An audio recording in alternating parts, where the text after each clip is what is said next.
Bab 37, suasananya makin menegangkan. Andreas menatap dengan ekspresi serius. Cepat turunkan gaunnya. Kamu sudah sebesar ini, kenapa tingkahmu masih seperti ini? Vivian menggigit bibirnya dengan kesal. Kenapa harus takut? Kamu bukan orang asing. Selain itu, saat kecil kamu pernah bantu memandikanku. Apa ada bagian tubuhku yang belum pernah dilihat olehmu? Andreas yang merasa canggung wajahnya langsung merona merah. Itu waktu kecil. Jelas situasinya berbeda dengan sekarang. Waktu kecil kamu kurus sekali. Kalau aku tidak bilang, orang pasti akan mengira kamu anak laki-laki. Vivian baru kali ini melihat reaksi canggung Andreas. Dia pun sengaja menggoda. Kakak, kenapa wajahmu terlihat merah sekali? Ternyata, daya tarikku terhadapmu benar-benar besar, ya. Andreas merasa kewalahan untuk menghadapinya. Dia pun duduk dengan kesal sambil bertanya, mau dipakai atau tidak? Vivian melakukan tindakan centil yang jarang terjadi. Dia kembali mengulurkan kakinya, aku mau pakai. Andreas merasa tidak berdaya terhadapnya. Dia lantas meraih sepatu hak tinggi. Dari kotak dan dengan hati-hati memegang pergelangan kaki Vivian yang ramping. Telapak kaki gadis itu halus, kulitnya lembut, dan jari-jari kakinya yang putih tampak bening. Andreas tidak menatap terlalu lama. Seluruh proses memasangkan sepatu itu selesai tanpa ada gerakan tambahan. Vivian menggoda dengan iseng.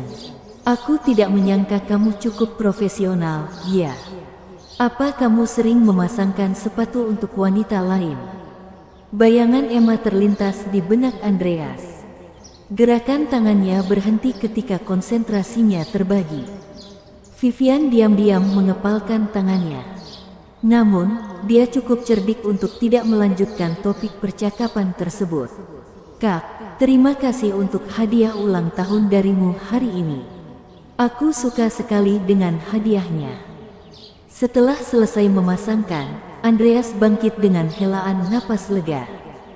Dia berkata, baiklah, nanti setelah acara dimulai, aku akan pergi.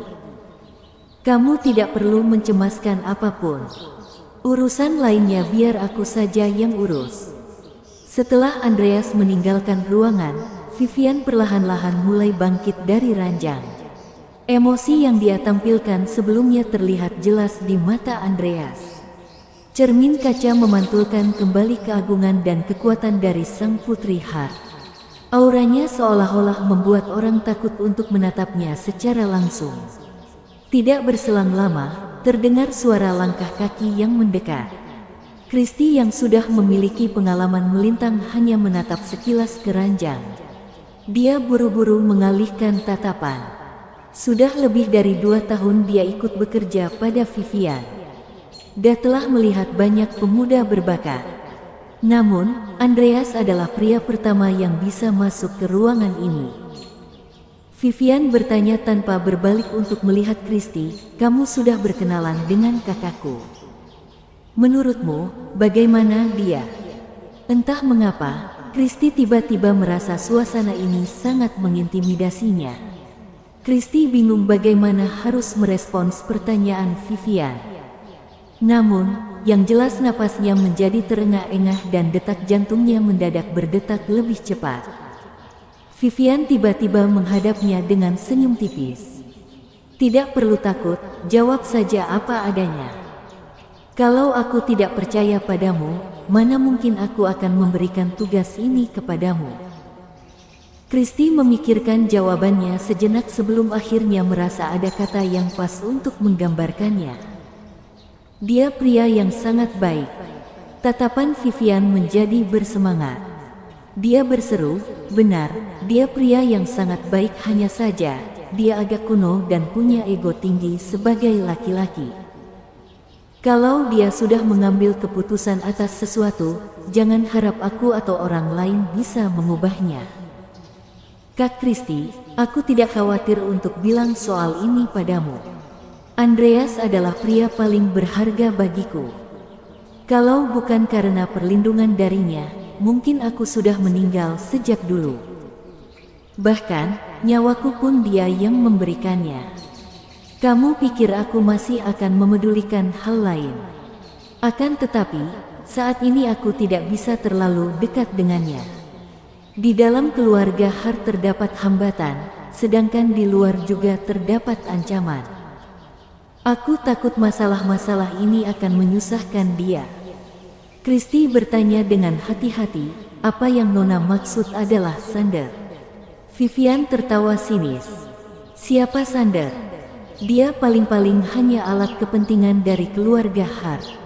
Keluarga Hart sudah mengatur pernikahan untukku. Apa kamu mengetahui siapa calon suamiku? Victor Larsen. Mendengar nama ini, raut wajah Christy langsung berubah serius. Vivian mengembuskan napas dengan berat hati. Tolong jaga rahasia ini untukku. Jangan sampai kamu bilang padanya. Satu lagi, tolong janji kepadaku. Sebelum aku menuntaskan semua masalah ini, kamu jaga kehidupannya. Apa kamu bisa? Christy yang mengerti maksud Vivian, wajahnya pun langsung merah padam. Reaksinya seakan-akan telah memberikan persetujuan tanpa kata. Namun, bagaimana dengan Nona Emma? Vivian tersenyum sinis. Kamu tidak usah khawatir mengenai Emma. Keluarga Golding cuma keluarga kelas 3. Dia pikir dia siapa bisa bersikap sombong. Berani sekali dia tidak menghargai kakakku. Haha. Kalau bukan karena kakak pergi selama 5 tahun, aku jamin nama Andreas sudah bisa menggemparkan seluruh Alverton. Oleh karena itu, seluruh keluarga Golding tidak akan layak menjadi pengikut kakakku. Christy manggut-manggut setuju. Andreas memang luar biasa. Aku bisa lihat kalau dia pasti orang yang menyimpan cerita pengalamannya. Vivian jarang berbicara dengan santai. Kamu juga bisa lihat, ya. Aku tidak mengetahui bagaimana kehidupannya selama 5 tahun terakhir ini. Namun, aku yakin hidupnya pasti tidak biasa. Kalau dia belum mau bercerita, tidak masalah. Aku pun tidak akan memaksanya. Kalau dia mau hidup biasa, juga tidak masalah. Aku akan menemani dia selamanya. Akan tetapi, orang yang tidak memiliki izinku tidak boleh sembarangan mengganggunya. Kalau nekat mengganggu, orang itu harus melawanku terlebih dahulu. Kemudian, Vivian menambahkan dengan emosi cemburu seorang wanita. Hal yang paling utama, aku tidak mau Emma menjalani kehidupan yang lebih enak. Pria yang sudah aku tunggu selama 5 tahun, kenapa dia yang harus lebih dulu mendapatkannya? Kalau dia menghormati kakakku, akan sangat bagus. Akan tetapi, kalau dia malah melukai perasaan kakakku, aku pasti akan membuatnya menyesal selama seumur hidupnya. Bagaimana? Apa dia sudah pulang?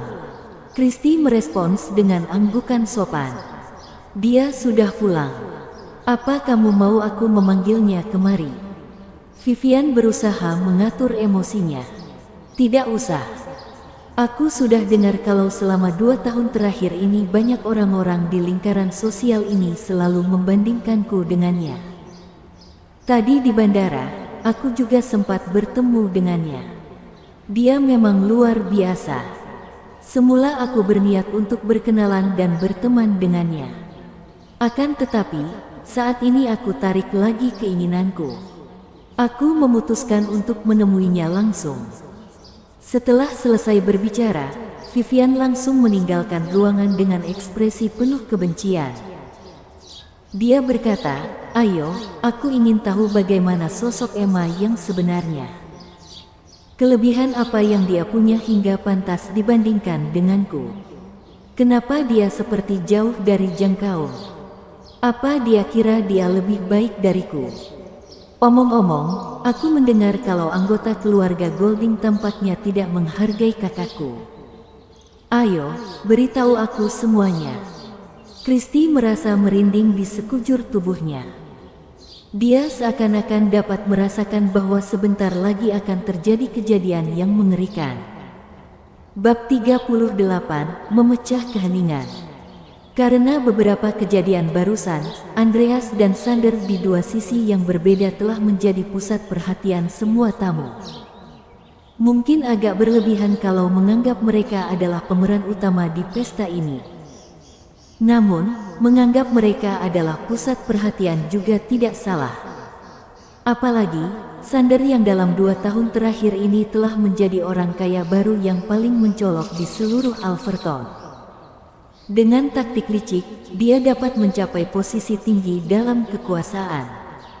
Selain itu, karena dukungan keluarga Hart terhadapnya, banyak orang yang mencoba menyanjungnya.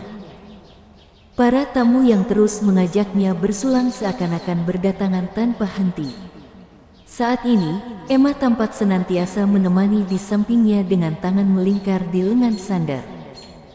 Dia lebih sering diam, dengan posisi yang tidak terlalu jauh maupun terlalu dekat. Ekspresinya tetap dingin seperti biasa, dengan senyum tipis yang terkendali di bibirnya.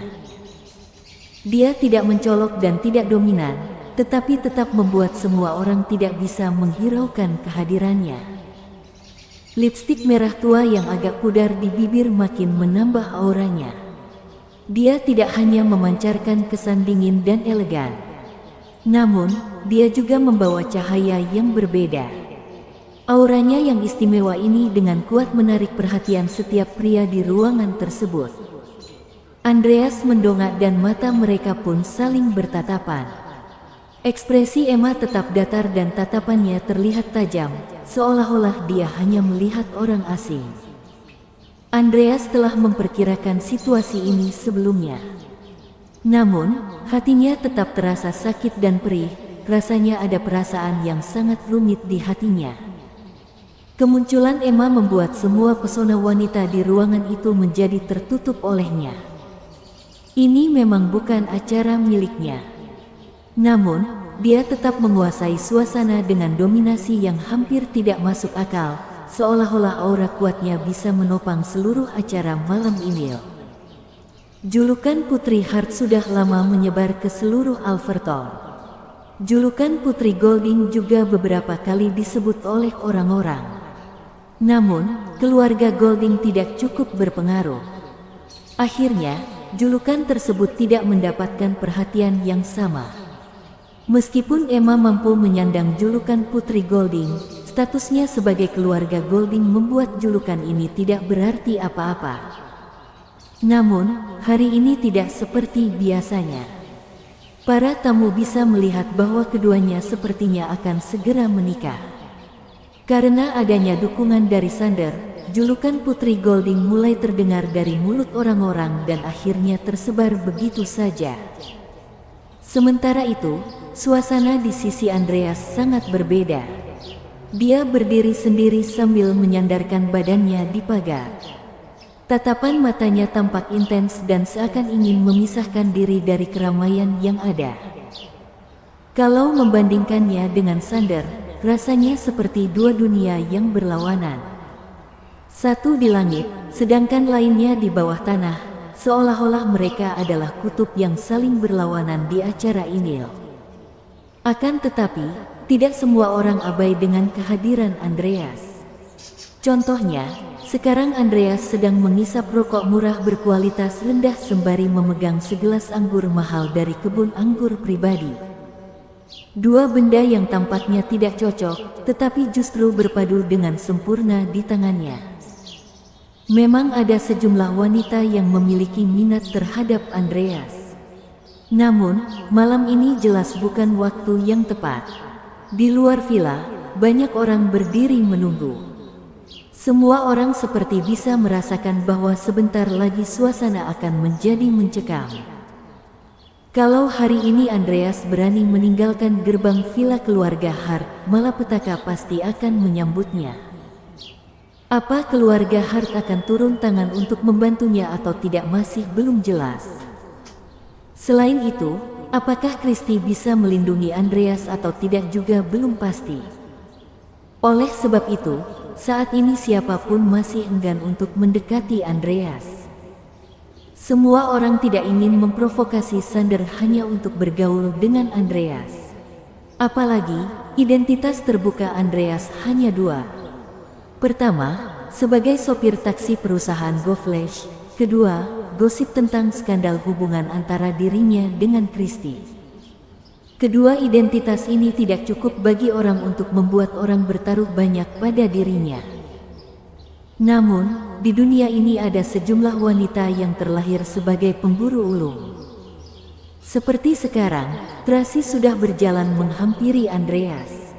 Dia menyapa, "Hel, Paman, apakah hubunganmu dengan Emma benar?" Sembari mengisap rokok, Andreas menoleh ke arahnya. "Apa tujuanmu kemari?" Tracy mengedikkan pundak. Rumor, rasa penasaran, dan rasa kagum bagaimana? Andreas mengalihkan tatapannya. Dia berkata dengan suara agak parau, "Aku tidak berminat untuk menghibur anak-anak, apalagi bercerita tentang dongeng sebelum tidur." Minat Tracy makin bertambah. Dia menghampirinya dengan senyum menggoda. "Hei, siapa yang masih anak-anak? Aku telah tumbuh menjadi wanita dewasa. Aku bisa tidur bersama laki-laki dan menikah. Apa kamu mau coba?" Andreas terkejut dengan ucapannya yang bernyali. Namun, belum sempat menolak, Tracy sudah mendekatinya. "Ayolah, kamu pasti jenuh sendirian.